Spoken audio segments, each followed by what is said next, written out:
Welcome back everyone in the next tutorial class of Basic Mathematics. Topic of our today's lecture is Examples on Equation of Straight Line. अब हम देखते हैं course outcome. Use the given condition of a straight line to solve basic engineering problems. So, let's see what are the learning outcomes. So, after watching this video, you will be able to know the equation of a straight line in slope point form. आज का ये video देखने के बाद आप लोग equation of straight line में slope point form क्या होता है वो अच्छे से समझ पाएंगे. ठीक है. और आप लोग जो भी कंडीशन गिवन रहेंगी उसके अकॉर्डिंगली स्ट्रेट लाइन के लिए इक्वेशन फाइंड आउट करना भी अच्छे से समझ पाएंगे किसी भी फॉर्म का यूज़ करते हुए.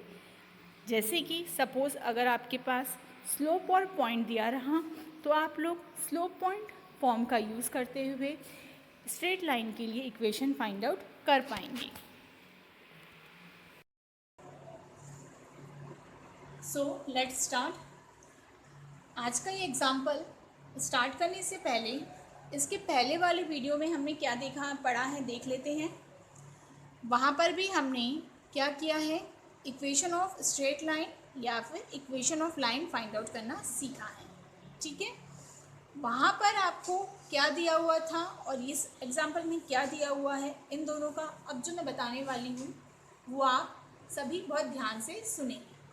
देखिए, क्वेश्चन को रीड करते करते समझते हैं.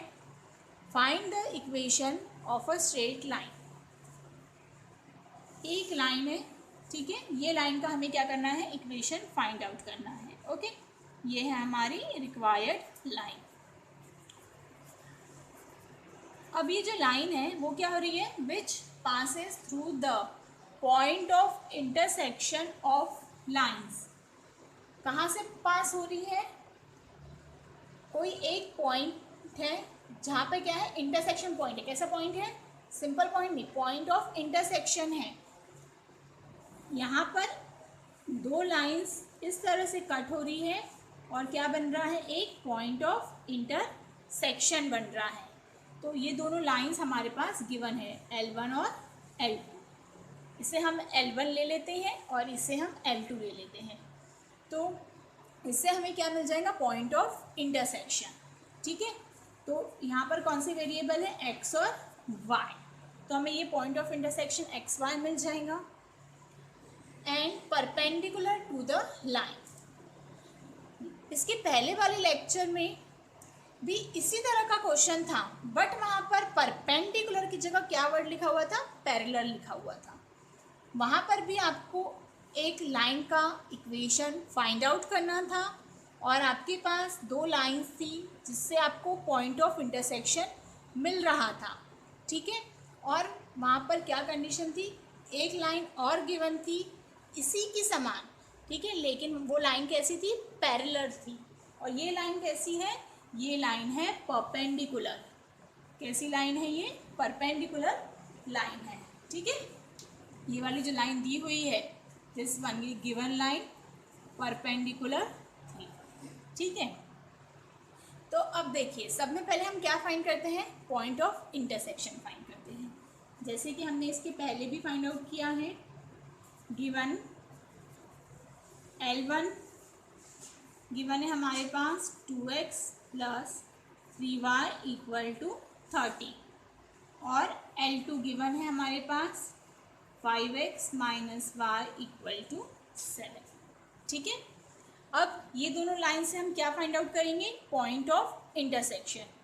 दो लाइन है आपके पास, दो वेरिएबल्स हैं. हमें क्या करना है, ये दोनों लाइंस को साइमल्टेनियसली सॉल्व करके ये दोनों वेरिएबल्स x और y की वैल्यू फाइंड आउट करना है. तो मैं आप सभी को साइमल्टेनियस इक्वेशन किस तरह से सॉल्व करते हैं ये बता चुकी हूँ कि आपके पास अगर दो इक्वेशंस हो तो आप लोग साइमल्टेनियस मेथड का यूज़ करके भी x और y की वैल्यू फाइंड आउट कर सकते हैं. या फिर क्रैमर्स रूल का यूज़ करके भी एक्स और वाई की वैल्यू फाइंड आउट कर सकते हैं। ठीक है, अब ये आप लोग ट्राई करेंगे सभी। ये आप लोग कोई भी मेथड से सॉल्व करिए, क्रैमर्स रूल से करिए या फिर साइमल्टेनियस मेथड से करिए। तो ये दोनों लाइन का जो पॉइंट ऑफ इंटरसेक्शन है, ठीक है, देयरफॉर पॉइंट ऑफ इंटरसेक्शन जो कि हमने लिया है एक्स वाई, ठीक है, क्या आता है, ये आएगा आप लोग का 2 और 3। ठीक है, क्या आएगा 2 और 3। चेक करेंगे सभी 2 और 3 आ रहा है या नहीं। कुछ भी नहीं करना है, ये आपका इक्वेशन 1 है, ये इक्वेशन 2 है। इक्वेशन 2 को आप लोग 3 से मल्टीप्लाई कर लेंगे तो आपका कोफिशिएंट ऑफ वाई इक्वल हो जाएगा। ठीक है, 3 से मल्टीप्लाई करना मतलब पूरे टर्म को मल्टीप्लाई करना। यहाँ पर 3 5 ज़ा 15, यहाँ पर 3 इंटू 1 3 और यहाँ पर 3 इंटू 7 21। और साइमल्टेनियस इक्वेशन सॉल्व करना आप सभी को आता है, तो उससे आपको क्या मिल जाएगा, पॉइंट ऑफ इंटरसेक्शन मिल जाएगा। ठीक है, हमने जो पॉइंट ऑफ इंटरसेक्शन मिला था उसे क्या लिया था, x1 और y1, तो इसे भी हम ले लेते हैं x1 और y1। अब देखिए आपके पास क्या है, एक गिवन लाइन दी हुई है, ये वाली। ठीक है, ये जो गिवन लाइन है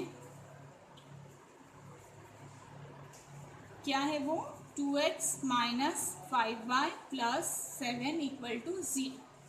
ठीक है, इसके पहले वाले लेक्चर में भी ऐसी एक लाइन गिवन थी, तो उससे हमने क्या फाइंड किया था, स्लोप फाइंड किया था। क्या फाइंड किया था, स्लोप।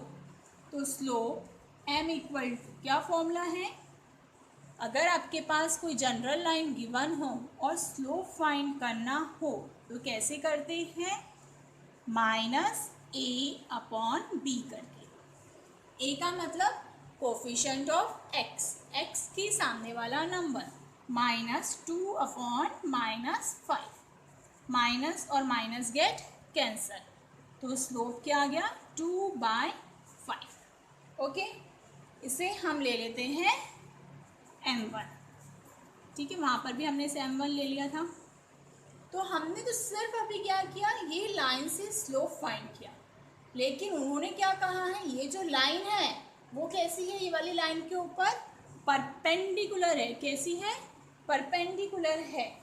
ठीक है, the required line is perpendicular to this given line. तो परपेंडिकुलर के लिए क्या कंडीशन होती है, परपेंडिकुलर के लिए कंडीशन क्या होती है, for perpendicular line, perpendicular lines, उसके स्लोप्स कैसे होते हैं,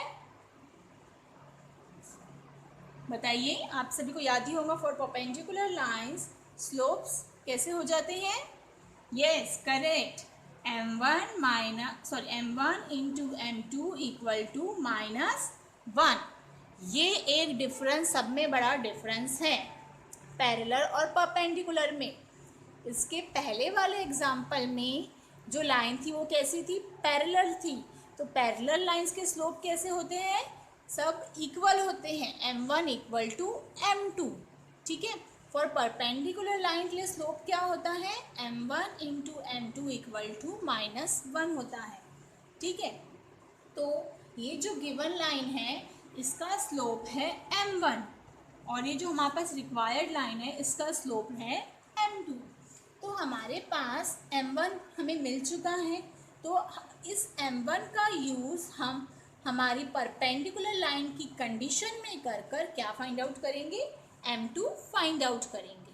ओके, तो परपेंडिकुलर के लिए कंडीशन है m1 into m2 equal to -1 and m1 equal to 2/5। आपके पास स्लोप m1 है तो आपको m2 फाइंड करना है, तो ये m1 की वैल्यू आप लोग यहाँ पर रखेंगे और फाइंड आउट करेंगे। नहीं तो सिंपल वे में m1 पता है ना, इसी को देखते हुए आप लोग क्या लिख सकते हैं, m2। तो आप लोग को वैसे ही लिखना है, देयरफॉर m2 इक्वल टू, क्या करना, ये m1 की जो वैल्यू रहेंगी उसका रेसिप्रोकल, डिनोमिनेटर का नंबर न्यूमरेटर में लिखना और न्यूमरेटर का नंबर डिनोमिनेटर में लिखना और सामने में माइनस का साइन लगा देना। मतलब यहाँ पर जो साइन रहेगा उसका अपोजिट साइन, अगर यहाँ माइनस रहा तो यहाँ पर प्लस कर देना, अगर अभी प्लस था तो हमने क्या कर दिया यहाँ पर माइनस। ठीक है, अब मैं यहाँ पर आपको चेक करके बता देती हूँ। ये एक बार फिर से सुन लीजिए कैसे लिखना है। जो स्लोप m1 मिलेगा आपको उसी से आप लोग m2 लिखोगे। क्या करना है, जो भी मिलेंगी वैल्यू उसका रेसिप्रोकल, डिनोमिनेटर का नंबर न्यूमरेटर में चले जाएगा, न्यूमरेटर का नंबर डिनोमिनेटर में, और स्टार्टिंग में क्या आ जाएगा, माइनस का साइन आ जाएगा। ठीक है, यहाँ पर पुट करके भी आप वही करते, m1 की जगह आपने m1 की वैल्यू लिखा, m2 equal to -1, m2 as it is. ये दोनों टर्म मल्टीप्लिकेशन में है तो ये कहाँ चले जाता, डिवीज़न में। तो डिवीज़न में जाते समय ये 5 डिनोमिनेटर में है तो न्यूमरेटर में आता, और ये न्यूमरेटर का डिनोमिनेटर में आ जाता, और 1 इंटू -5 -5/2। ठीक है, तो इतना सब ना करते हुए डायरेक्ट भी आप लिख सकते हैं। ठीक है, इस तरह से आपको क्या मिल गया, स्लोप मिल गया। और हमारे पास जो दो लाइन थी उससे हमने क्या फाइंड किया, इंटरसेक्शन पॉइंट फाइंड किया। ठीक है, तो आपको स्लोप भी मिल चुका है और पॉइंट भी मिल चुका है, तो हम कौन सा फॉर्मूला यूज कर सकते हैं, yes correct, therefore the required line passes through, कहाँ से पास हो रही है, passes through the point, क्या पॉइंट मिले थे हमें, इसे हमने लिया x1 y1, क्या था 2 and 3, एंड स्लोप क्या लिया हमने m2 इक्वल टू -5/2। ठीक है, अब देखिए पहले हमने पॉइंट लिखा फिर स्लोप लिखा, तो पॉइंट और स्लोप करके कोई फॉर्मूला है क्या, नहीं, तो रिवर्स करके देखना, स्लोप पॉइंट फॉर्म है ना, यस। तो अब हम क्या करेंगे, यूजिंग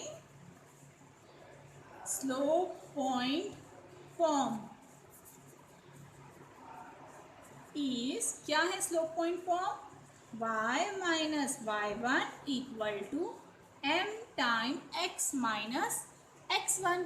ओके, हम m की जगह क्या यूज कर लेते हैं, m2 यूज कर लेते हैं। Okay, y as it is, y1 की वैल्यू क्या है 3, यहाँ लिखा 3, m2 की वैल्यू लिखा -5/2, x as it is minus x1 की जगह पर 2। ओके, ये जो 2 डिनोमिनेटर में है वो कहाँ जाएगा, लेफ्ट हैंड साइड में मल्टीप्लिकेशन में, y minus 3 as it is equal to sign -5x minus 2।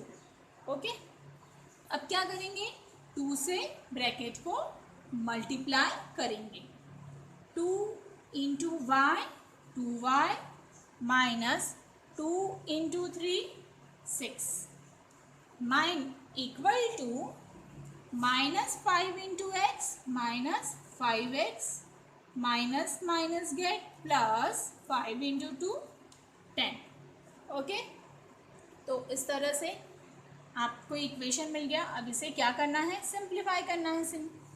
तो कैसे करोगे, देखिए अब x यहाँ पे माइनस में है ना, तो इसे कहाँ लेकर आ जाओगे, इस साइड में लेकर आ जाओगे, तो -5x का क्या हो जाएगा लेफ्ट हैंड साइड में आके +5x। पहले हम x का टर्म लिख रहे हैं, बाद में y का, तो यहाँ पर y के सामने में कौन सा साइन है, प्लस का, तो ये हो जाएगा +2y। उसके बाद लिखा है -6, ये जो +10 है राइट हैंड साइड में, उसे भी हम क्या कर रहे हैं, लेफ्ट हैंड साइड में लेकर आ रहे हैं, तो प्लस का क्या हो जाएगा -10 इक्वल टू क्या रहा, राइट हैंड साइड में 0, 5x plus 2y as it is minus minus get plus 6 + 10 16, और ग्रेटर नंबर का सिंबल क्या है, माइनस। नहीं समझ में आया तो कैलकुलेटर में -6 -10 एंटर कर लेना। ओके, तो आपको आंसर मिल जाएगा। ये क्या है, हमारा रिक्वायर्ड इक्वेशन ऑफ लाइन। ठीक है, क्या है हमारा, this is a required line. यही हमें क्या करना था, फाइंड आउट करना था।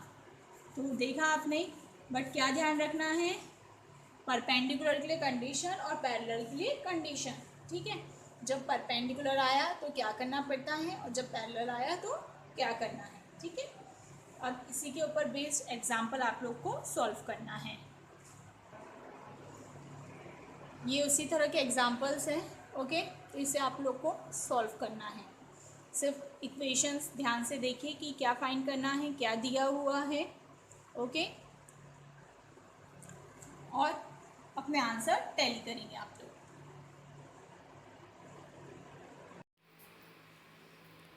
Our upcoming topic is examples on equation of straight line.